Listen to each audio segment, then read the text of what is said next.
All right, we're live. What's good, Internet? We're back. We're back. Another episode, Morningwood, playoff edition. We made it. We made it. Finally.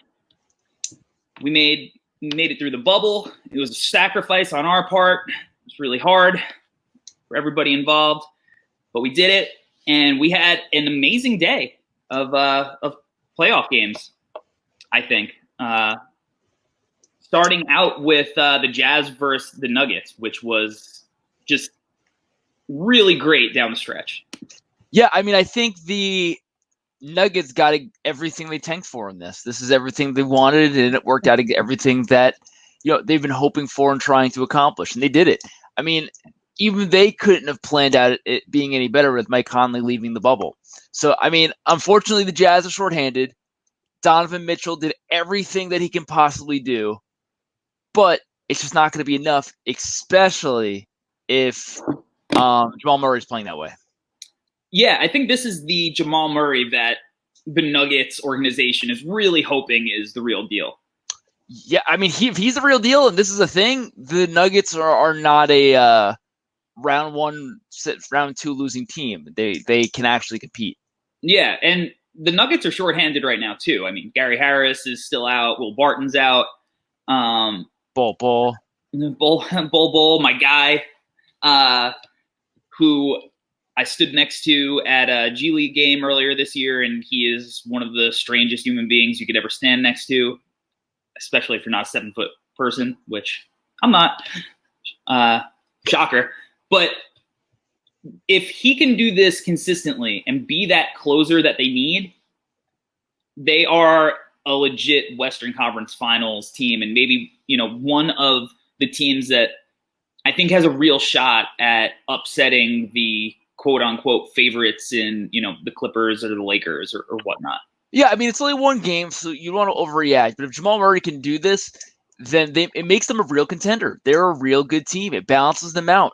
I mean, then they can have Michael Porter not score 30 points. Yeah. So if Jamal Murray can take that load off and some of the scoring, it's really going to help this. It's really going to help them going forward, obviously, and it could really put a threat to one of these top teams who are relying on one or two guys. The Nuggets they're deep. If Jamal Murray's in, they're deep all of a sudden. Yeah, 100%. This was kind of his coming out party. Donovan Mitchell needed no coming out party, but he was absolutely insane. Yeah. And to score 57 points and lose is incredibly disheartening. And I would not feel good about this if I was a Jazz fan. No, I mean, Donovan Mitchell put up 57 and Jordan Clarkson put up 18. I don't think either of those are going to happen again. So that being said, Donovan Mitchell did everything he possibly could. The Jazz are shorthanded. It sucks, but unfortunately it is what it is. I mean, you can't rely on Donovan Mitchell putting up 57 points. Yeah, I think the Jazz are going to be at a crossroads this offseason because obviously there's tension brewing between Donovan Mitchell and Rudy Gobert over a bunch of things, going from COVID to Rudy Gobert apparently wants more touches and more pick and roll possessions. And as good as he is defensively, and he's great, I mean, made an absolutely game saving defensive play at the end of the game, send the game into overtime. The Jazz are going to pick Donovan Mitchell. I mean, but all right, my counter to that then is, which obviously the Jazz are going to take Donovan Mitchell over Gobert. That's not questionable. What are they going to do with Gobert? Who wants Gobert? And it's not an attack on his talent. What team can fit him into a roster salary cap situation and actually give assets for it? Yeah, I mean, that's the big question. And, it's not like a rebuilding team is going to be like, who we should build around? Rudy Gobert. Right. So I think, yeah, they would divorce in the normal world, but I just don't think they can, because I just don't know what you're going to get out of Gobert that's going to be better than Gobert to help you try to contend for a title. Unless their plan is to really completely retool, which it doesn't really make sense either. I think they have to do something to get Donovan Mitchell some wing help. I mean, Mike Conley was supposed to be that guy. I think he looked better in the bubble, but he obviously was not that guy during the season. Joe Ingles, I love him, but he's not a second guy. So no, I think Mike Conley, unfortunately, is going to be coming to the divorce faster than Gobert, just out of necessity, because you can actually trade Mike Conley. You can't really trade Gobert. It's just not, centers like that are just not worth the assets you're going to get back. It's not Mozgov for 2 firsts anymore. No, but they need a wing guy. They need that like 6'7", 6'8" guy who can check guys on the defensive end, but also go and get you 20-something points.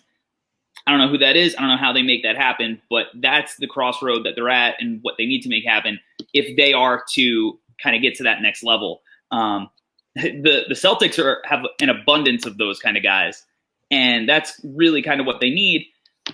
The Celtics looked good at times, not great at other times. Sixers looked like exactly how they've looked the entire year, inconsistent and without a closer. I mean, Sixers without a closer and without anyone to really start the offense. I mean, unless we're relying on Shake Milton to be the starter of the offense, because there just isn't one. We're not. There's nobody. They look, when they get into a half court, they look lost. There's no actual foundation or plays. It looks like pickup with a bunch of guys who haven't played with each other before. Yeah, I mean, none of the pieces fit. They have 1,000 power forwards. Brett Brown said that he doesn't want to put 4 shooters around Joel Embiid because it'll make them easier to guard, which I mean, that's literally what the Magic were that went to the finals. Just do that. He's not right. Yeah, that's bad. Like, again, I love Tobias Harris, but he's only putting up 15 points in this game. We need Tobias to step it up more. Alex Burks put up 18. He's not going to do that again, in my opinion. No, he played well. Joel Embiid did everything he possibly could. I mean, 26 and 16 is ridiculous, unless your plan is to you need Joel to put up 40, and that's just not an offense. That's what they need. But to rely on that every night to get wins is not a good situation for them to be in. I think that, I mean, they just have to not blow it up in the sense that like they need to restart their franchise and go into a rebuild, but they need to blow it up and retool. They're not. And that sucks. And they just have to. And like, it sucks because Tobias Harris would probably be like a great trade partner for Rudy Gobert, but you don't really need Rudy Gobert because you have Al Horford. And I mean, if you get like a 3-way in there where you get Conley somewhere else, Tobias to the Jazz, and then put Ben Simmons somewhere else. I mean, who knows? But that's where these pieces just don't fit. Tobias Harris and Joel Embiid is not a good. It's not a good 2. I mean, granted, they're missing Ben Simmons. I get it. They're missing, if they're not their best player, one of their 2 best players. But again, this is the nightmare situation for the Sixers. It couldn't be any worse than this situation they're in right now. You have one superstar hurt. They're completely capped out, have no way to make their team better without trading one of their 2 superstars. Now you don't even get to see if the superstars are actually growing or working together because one's out. You have no option. You're going to fire your coach and hope and pray that a new coach can figure it out. Yeah, it almost feels like Brett Brown is trying to fire himself at this point. Yeah, I mean, it's going to be a whole nother year of this. It sucks for the Sixers fans, but unless the only way, again, I don't see it working. I don't see this team meshing together. So as Sixers fans, what you're basically doing is you're hoping the teams in the East get worse. Yeah, I think that they win 1 game. I think they might lose in 5. Yeah. Because I think there's going to be one of the games where Embiid does go for like 47 and 22. He could. It all depends on his 3. But I think it looks like that they're probably going to lose in 5 because the Celtics just have too many guys that can close you out, whereas the Sixers have none. I mean, yeah, Jaylen Brown looks so good. Yeah, Jaylen Brown, if he's going to consistently play like this, Boston's they're just so deep. I mean, besides the center and forward, they're just deep on the wing and everything like that. And again, Marcus Smart, we still haven't had like a Marcus Smart moment. So no. Marcus Smart is still someone who's going to come in and be annoying somewhere. But Jaylen Brown, Jason Tatum, Gordon Hayward, if Kemba's playing well as well. So, that team's just deep everywhere. If Joel Embiid can't capitalize bigger on the forward, you got to take care of their their front court. I mean, losing Hayward, it seems like he's going to be out for a short amount of time, possibly longer. He left the game on crutches. The ankle roll didn't look good, but it's an ankle, so I don't necessarily think he'll be out for the entire playoffs or anything. But obviously, losing Hayward will hurt them. It seems like every time he starts playing really well, he gets injured at this point, which is not a good consistent thing you want from one of your the players you rely on. But even if they lose him, I don't think it matters for this series necessarily, because they just have guys that could step up, next man up mentality. And I don't know, they're way too cohesive. They have the much better coaching, and outside of like the one run that the Sixers went on, where Horford showed a little bit of life. I mean, Gordon Hayward, hopefully he's all right. Hopefully this is not a big deal. It looks like it's something that he should be back for next round. The Celtics don't need him this series, but this is karma for him having that mustache. It's just so bad. He looks like, I don't want to get into it. I'm done with him. I don't think there's a lot to say about the Nets versus Raptors series. I mean, the Nets, they tried. The Raptors took care of business. Their defense is sick. It's everything that you expect out of the series. It feels like a sweep. The Nets are just outmatched. Karis LeVert, God bless him, he's not enough. Joe Harris, not enough. The Raptors are just too cohesive. They have that championship mentality. Their defense is everything's on a string. So all of those, open shots that the Nets were getting throughout the bubble based off ball movement and all of these creative things, like the Raptors are good enough that they're going to sniff that stuff out, make adjustments, and make that stuff more difficult than they've been used to. Karis LeVert's not going to be able to go one-on-one for 48 minutes and get buckets against this Raptors team. They have too many guys that can make his life difficult, and if he gets going, they'll do creative things that other teams aren't capable of. So this one seems like a quick one. I don't think that's shocking to anybody. I think the fact that the Nets played as well as they did in the bubble was just a really encouraging sign for some of their young guys. I think it's another team. Yeah, it's going to get Joe Harris paid. I think I read something that the Nets are really going to struggle to re-sign him. It's going to really put their cap situation into a hurt. So it seems like he's going to go get paid somewhere. Who knows what other offseason moves they make. I think Karis LeVert's gone. I don't see how they can keep this team financially. But I think that what you get out of this series is give it up for Nick Nurse. Dude, for Fred VanVleet to not be just a playoff superstar to actually turn into a full player that you can rely on in rotation is nuts. 30-11 is insane. Oh, Fred VanVleet, he's going to get paid. He's going to get paid. Again, I feel bad for him that I feel like he's going into the offseason where the salary cap is going to dip, so he's going to be making less money than he should. But sure, he's small. He should take everything he can possibly get and be happy with it. But yeah, that backcourt, the Lowry VanVleet backcourt, which is both two really short guards. Yeah. Because Lowry's short too.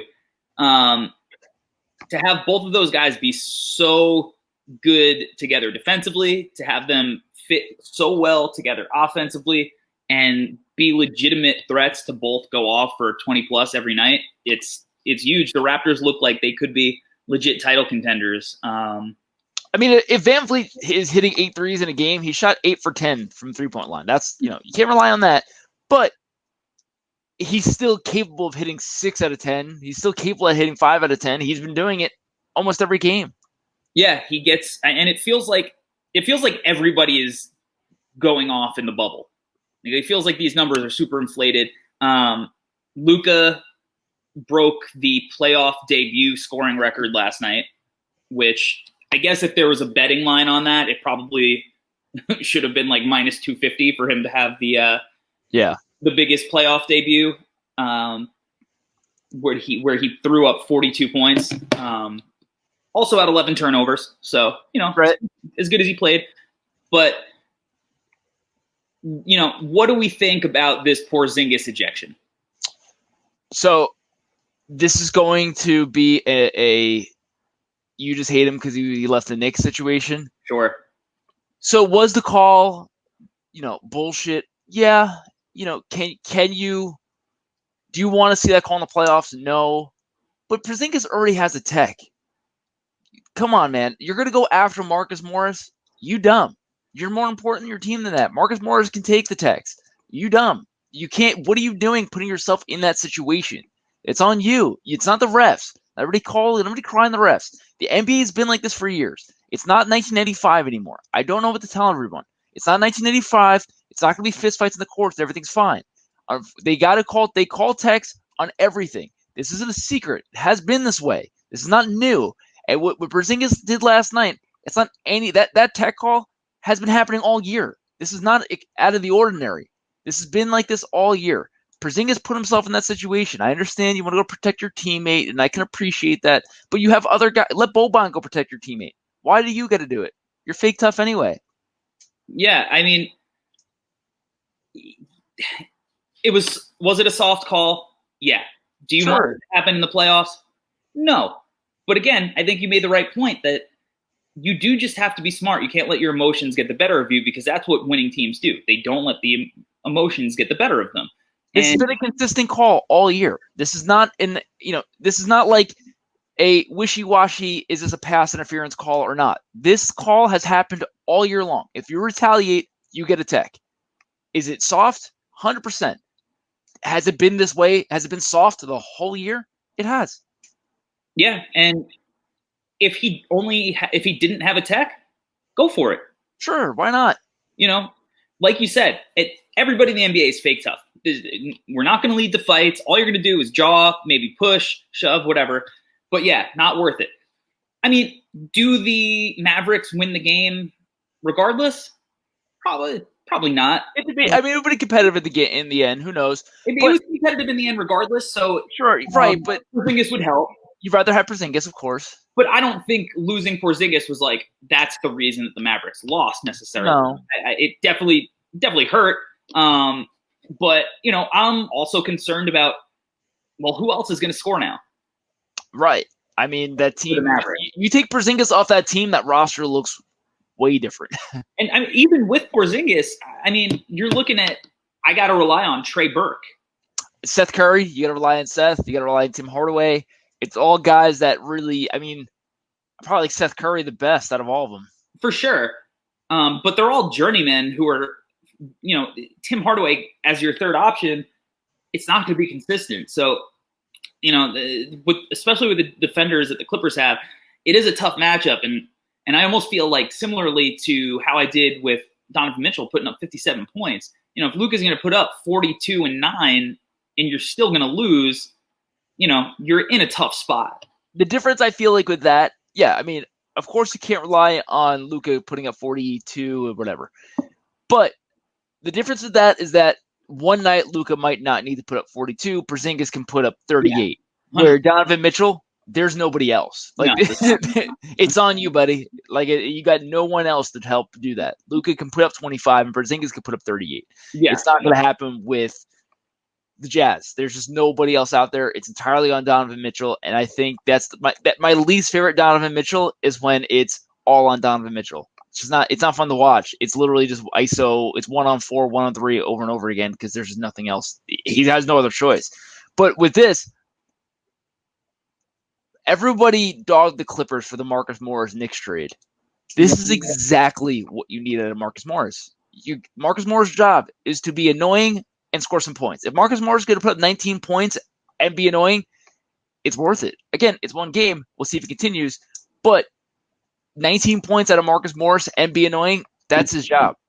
Yeah, I think he went way past what expectations were in the game. I mean, not to say he's not capable of scoring like that. Obviously, he just had the best season of his career scoring-wise with New York. And then to bring that here, it's not shocking. And he's an instigator, and he's the enforcer who, again, is one of the the fake tough guy who's just going to cause stuff like that. He did his job. That's exactly what he did. You add 4 steals to the mix, and And that's tough. I mean, between him, Paul George, Kawhi Leonard, that's a lot of wing depth of guys who could just go between 3 and 4, switch off, defend, hit shots. That's tough. And Kawhi and Paul George showed up too. Yeah, God damn it, Kawhi is so good. Like, he's so good. It's so awkward to watch, but him just be able to get into the paint and do like one-hand floaters from behind the free throw line, he does it consistently because his arms and hands are so goddamn long. It looks like Jordan in Space Jam. Yeah, he can do it every time. He has to be so frustrating to guard because he's not doing anything. Like he gets to a spot every time and shoots over you every time. And right, is it like, what do you contribute it to? Like, I feel like his if you put him in 2K, all of his abilities should be 80. Right. No, you're not like, is he too fast? Is his handle insane? Is his shot insane? Well, I don't get it, but it's so awkward. But how about an awkwardness? Is that a stat? Because that'd be 99. Yeah, it's so weird because he's not like he is like LeBron, that he just overpowers you with his strength, but it doesn't look like he's overpowering you with his strength. True. Like, you're not just absolutely like bouncing off of him in the same way. It's not like watching, like Jordan's first step to get by you, but he gets by you with his first step what he does. It's so weird. What I think I underestimated in this series, which I feel like you really saw last night, is that Clippers are a bunch of players who have been there before. Mavericks are a bunch of players who haven't. So you could see that immediately. If you're going to be annoyed by Marcus Morris, enjoy Patrick Beverley for the rest of the series. Yeah. You go down the line. Lou Williams, Montrezl Harrell, everybody there has experience that they're going to rely on. Yeah. In where the Mavericks, Tim Hardaway has never been there. Who has the most playoff experience? Seth Curry? Probably Seth Curry, right? Lakers run. They just don't have it. And young teams, they just don't win in the playoffs. You'll steal a game, you'll steal 2 games, but at the end of the day, it's hard to get over that hump until, you do have that playoff experience. And while maybe there's a variable that this is a new situation because of the bubble, it's still going to shine through regardless, I think. Now, let's get to today's games. We'll just run through, kind of do little previews. We'll start with the Lakers and the Blazers, but before we start in their preview, I just can't even describe how sad I was when I saw the Toon Squad jerseys that LeBron. I like them. I'm in. I hated them so much. I like them. My favorite tweet was that I saw yesterday was, I forget who it was. They're like, "What do you think about the jerseys?" And he's like, "I'm officially a Monstars fan." Yeah. I think that's my guy Russ, who's that's funny. Who used to wrote for Slam and also Long Islander, lives real close to us. My thing is that they're so close to being great. The colors are great. I like the font. Just the giant target. That's all, folks. Target. If it was just centered and just a little. I love it. It looks like the Pacers. It's just a Pacers jersey. It looks like a bad parachute. Is just like it's bad clip art. I hate them. I love it.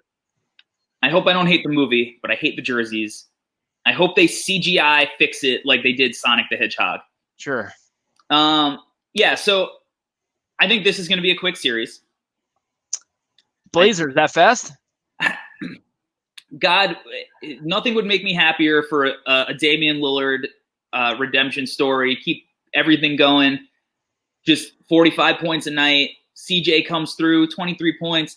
Carmelo, I can't defend. Well, I'm going to check LeBron and make his life difficult. Nothing would make me happier than all of that. I think all of that's going to happen in a loss.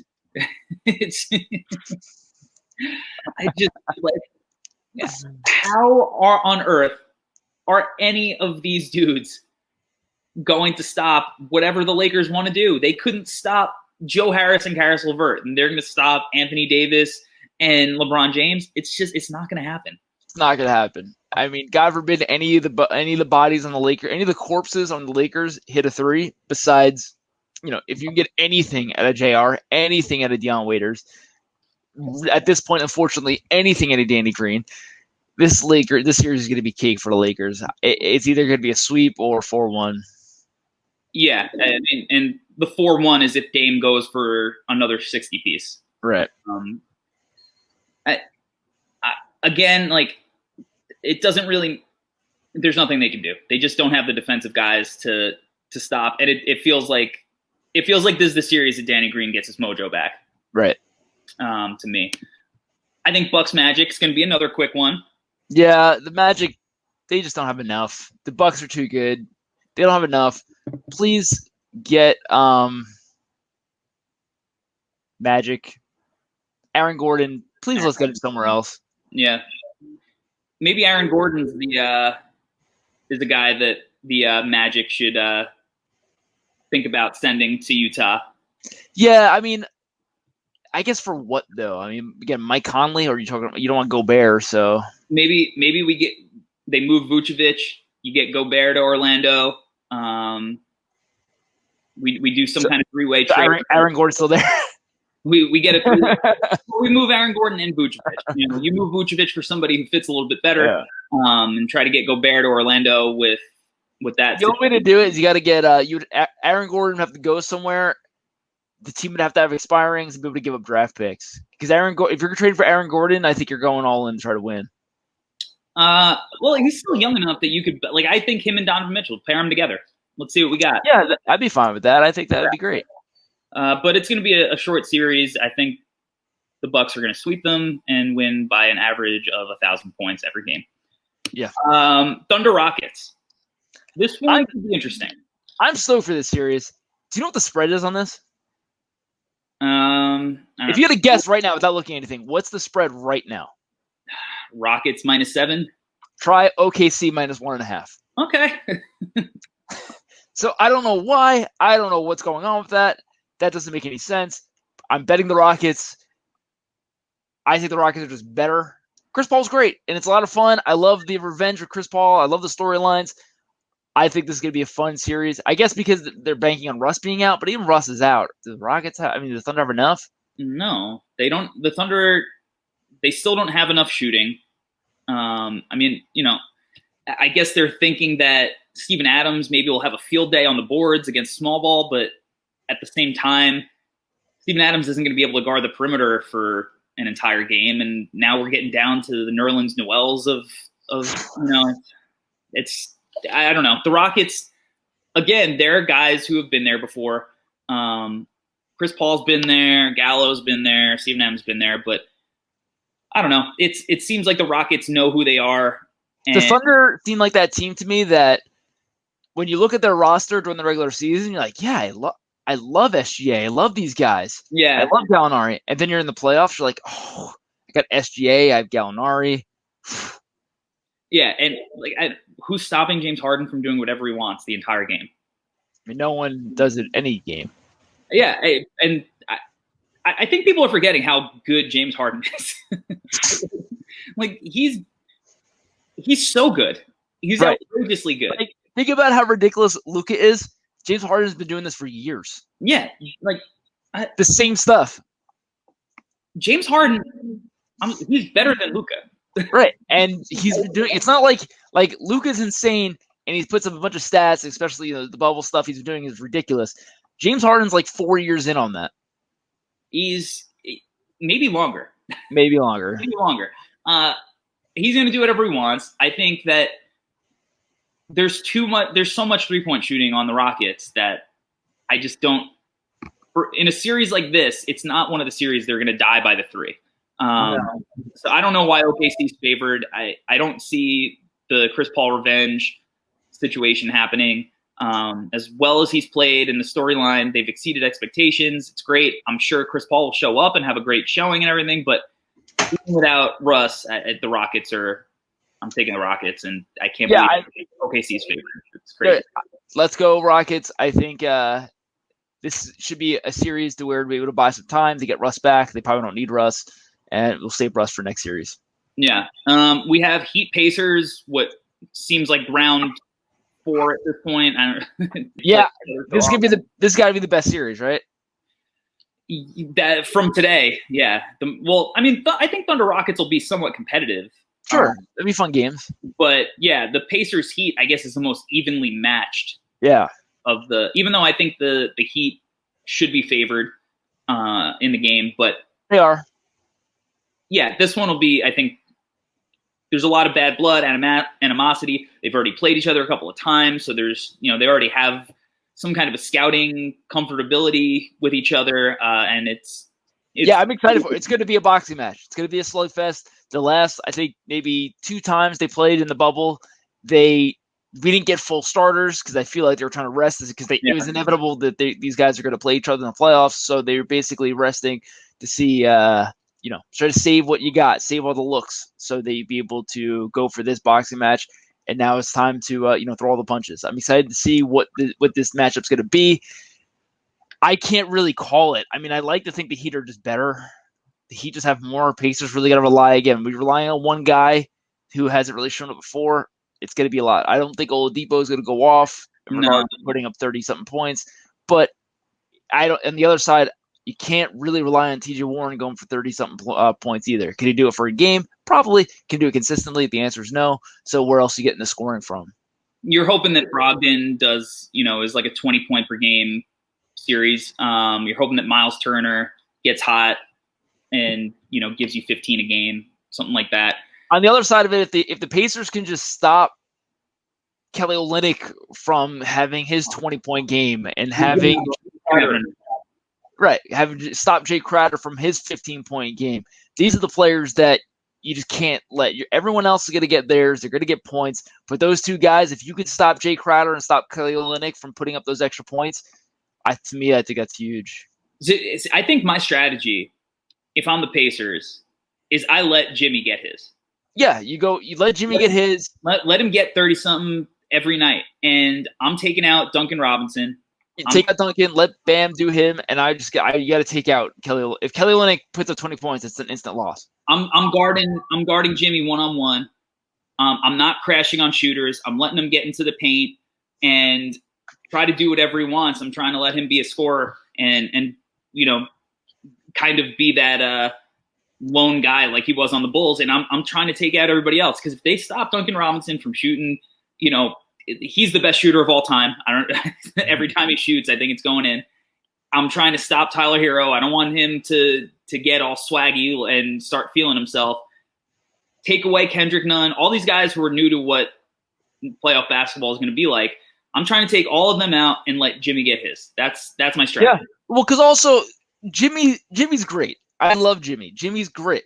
But Jimmy's also not a 50-point scorer. Jimmy's never been the Dame to go put up 50 consistently. So it's like, are you going to let him do him because he's eventually going to pass? And talent, he doesn't have the step back 3. He doesn't have that to be able to put up that 50 points that he needs. He needs to get to the rim.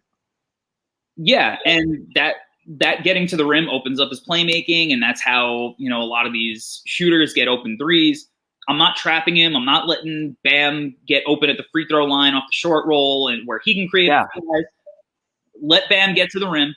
Don't stop. Open it up. Don't let him create. Don't let Jimmy create. Close out on shooters. Stick with them. Make their guys turn into 2-point threats instead of 3-point threats. And I think that's the Pacers. Yeah, it's Jay Crowder and Kelly Olynyk to me. If those guys are putting up 15 or more points, my eyes are going to bleed. You check those guys and make them drive. You turn them into the guys who have to create and drive, and Miami really starts to struggle. Yeah, because when Jay Crowder and Kelly Olynyk are both over 15 points in the fourth quarter and they're hitting threes, because this is their crunch time lineup. This is not a bench player lineup. Their crunch time lineup includes Kelly Olynyk and Jay Crowder.